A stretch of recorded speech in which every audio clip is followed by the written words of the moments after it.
Varmojen 2 tärkeää mottoa. Nyt pallot pois, ruvetaan pelaamaan. Ja älä vaan mulle syötä.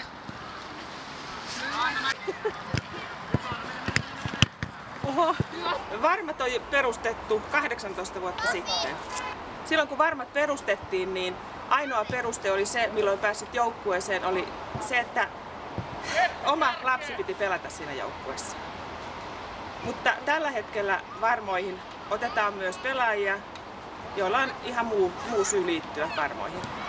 Kaikki innokkaat pelaajat pääsevät mukaan Varmoihin ottamalla yhteyttä joukkuejohtajaan Kaisaan, ja yhteystiedot löytyvät DS:n sivulta. Tervetuloa, sillä toiminta on todella hauskaa.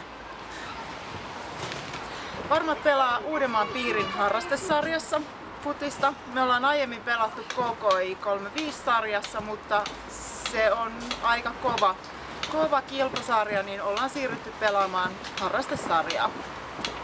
Pärjätty kerrassaan mainiosti, jos katsotaan tuloksia sarjataulukon alapäästä ylöspäin. Ollaan tokana. Jee! Mä olen joukkueen kaikkein vanhin jäsen. Mä olen ollut pitkään. Mä pidän siitä, että tämä on joukkueharrastus. Se on joukkueen laji. Ja Varmat on antanut mulle hirvittävän paljon.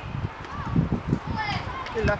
Siis alusta asti silloin kun joukkueeseen liittyi, niin jotenkin sitä tuntuu löytäneensä oman paikkansa ja oman tyylisiä ihmisiä. Ja joka kerta saa nauraa itselleen makeasti ja vähän ehkä muillekin. Mutta hyvän tahtoisesti. Kyllä, joo. Kiltisti. Ja se mitä me tehdään, niin pyritään nyt tekemään ilon kautta. Aina ilon kautta.